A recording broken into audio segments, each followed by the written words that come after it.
তো ডিএমইত যিখিনি কেণ্ডিডেটছে কোৱালিফাই কৰিছিলে, আপোনালোকে গম পায় যে আপোনালোকৰ এপইণ্টমেণ্টসমূহ 22 ডিচেম্বৰ তাৰিখে দিব। কিন্তু অফিচিয়েলি তেওঁলোকে একো ৰিলিজ কৰা নাই যে আপোনালোকৰ ভেন্যুটো কি হ'ব বা লগত আপোনালোকে কি লৈ যাব লাগিব এপইণ্টমেণ্ট ল'বৰ কাৰণে। তো সেয়েহে বহুত ষ্টুডেণ্টছৰ এটা কনফিউজন আছিলে, বিশেষকৈ আপোনাৰ দূৰৰ ষ্টুডেণ্টছখিনি। ঠিক আছে, কাৰণ এটা এক্সামত অকল গুৱাহাটীৰ ওচৰে পাঁজৰে ষ্টুডেণ্টছে কোৱালিফাই নকৰে, দূৰ দূৰণিও বহুত ষ্টুডেণ্টছে কোৱালিফাই কৰে। তো যিহেতু 22 ডিচেম্বৰ আহি পাইছেহিয়ে, তো তেওঁলোক আহিবৰ কাৰণে টিকেট বুক কৰিব লাগে, বা যিখিনি কেণ্ডিডেটছ আহি পেলাই থাকিম ভাবিছে গুৱাহাটীত, তো তেওঁলোকে ৰুম বুক কৰিব লাগে। তো ভেন্যুটো তেওঁলোকে ৰিলিজ কৰিব কেতিয়া আৰু তেওঁলোকে বুকিং কৰিব কেতিয়া, তো সেয়েহে এটা কনফিউজন তেওঁলোকৰ মনত আছে, মানে তেওঁলোকৰ এটা কনফিউজন আছে। তো আজি এই ভিডিঅ'টোত মই আপোনালোকক সেই কনফিউজনটো দূৰ কৰিম। সেয়েহে মই আপোনালোকক জনাওঁ যে আপোনালোকৰ যোনটো ডিএমই এপইণ্টমেণ্ট, সেই এপইণ্টমেণ্টটো আপোনালোকৰ 22 ডিচেম্বৰ তাৰিখে দিয়াটো 100% চিয়'ৰ। কাৰণ এইটো মই কোৱা কথা নহয়, এইটো আমাৰ মাননীয় মুখ্যমন্ত্ৰী হিমন্ত বিশ্ব শৰ্মা ছাৰে কৈছিলে।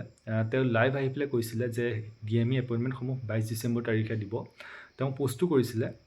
তো সেয়েহে যিখিনি কেণ্ডিডেটছে এতিয়ালৈকে টিকেট কৰা নাই, বা যিখিনি কেণ্ডিডেটছে টিকেট কৰিম বুলি ৰৈ আছে যে ভেন্যু ওলোৱাৰ পিছত টিকেট কৰিম, তো আপোনালোকে ৰৈ থাকিব নালাগে, আপোনালোকে টিকেট বুকিং কৰি দিয়ক।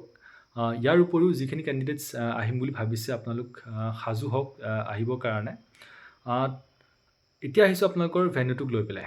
ঠিক আছে, তো ইয়াৰ আগতে যোনকেইটা এক্সামৰ এপইণ্টমেণ্ট দিয়া হৈ গ'ল, যেনে আপোনালোকৰ GT PGT, LP UP, Assam police, তো তাত যোনকেইটা ভেন্যু আছিলে, মষ্ট প্ৰবেবলি ডিএমইৰ কাৰণে ভেন্যু তাৰ ভিতৰৰ পৰা এটা হ'ব। ঠিক আছে, আপোনালোকৰ যোনটো আপোনালোকৰ খানাপাৰা ভেটেনেৰী ফিল্ড, তাত হোৱাৰ সম্ভাৱনা বেছি আছে। আৰু ইয়াৰ উপৰিও আপোনালোকৰ সৰুসজাই ষ্টেডিয়াম আৰু এইফালে আপোনাৰ কলাক্ষেত্ৰ, তো তাতো হয়তো হ'ব পাৰে। ঠিক আছে, তো সেয়েহে যিসকল কেণ্ডিডেটছে ৰুম বুক কৰিম বুলি ভাবিছে, আপোনালোকে তাৰ ওচৰে পাঁজৰে, যেনে আপোনালোক খানাপাৰা 6 মাইল, তাৰ ওচৰে পাঁজৰে বুক কৰিলে আপোনালোকৰ কাৰণে সুবিধা হ'ব। ঠিক আছে, তো আৰু মাত্ৰ অলপ সময় আপোনালোক অপেক্ষা কৰক। আজি ৰাতিৰ ভিতৰত বা আপোনালোকৰ কাইলৈৰ ভিতৰত অফিচিয়েলি তেওঁলোকে ৰিলিজ কৰি দিব যে আপোনালোকৰ ভেন্যুটো কি হয়, লগত আপোনালোকে ডকুমেণ্টছ কি কি নিব লাগিব। তো সেয়া আছিলে আজিৰ ভিডিঅ'টো। কি কি আপডেটছ দিয়ে সকলোখিনি মই এই ভিডিঅ'ৰ থ্ৰুৱেদি আনিম। নেক্সট ভিডিঅ' লগ পোৱাৰ আশাৰে আজিলৈ ইমানে আছিলে। ধন্যবাদ।